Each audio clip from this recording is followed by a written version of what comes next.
राजनितिनि खोथा सोरखौबा माखौबा बदनाम खालामनाय सोरखौबा बहाबा बायदिसिना बुंनाय बेबायदि फोलानाय बायदिसिना बाथ्राफोरा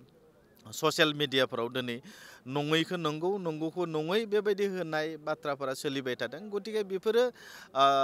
सोरनिबा इन्डिभिजुवेल बे साननायफोरखौ सोरबाया होलाबायदों दिनै जोङो जोनोमनिफ्रायनो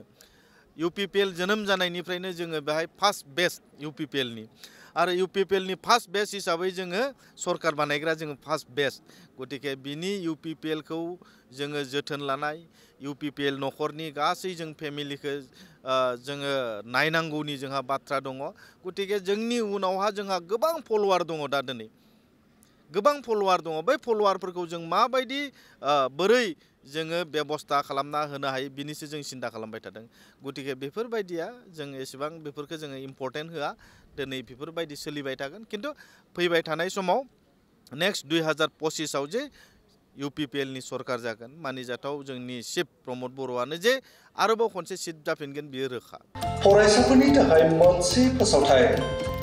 सोलोंथाइ बोसोर 2025-26 नि फरायसाफोरनि थाखाय गोदानै मुं थिसननाया दासान्दि सापागुरिनि डन बस्क' डिग्री कलेजाव सोलिगासिनो डन बस्क' डिग्री कलेजाव BA अनार्सनि थाखाय बड' इक'नमिक्स इंलिश एडुकेशननि हिस्ट्री पलिटिकल साइन्स आरो BA.Com अनार्सनि थाखाय एकाउन्टेन्सि फाइनान्स हिउमेन रिसोर्स मेनेजमेन्टनि मुं थिसननाया सोलिगासिनो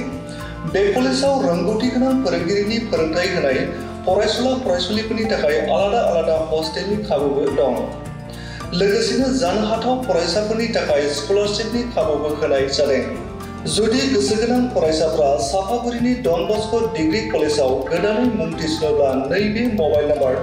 9365551959 नङाब्ला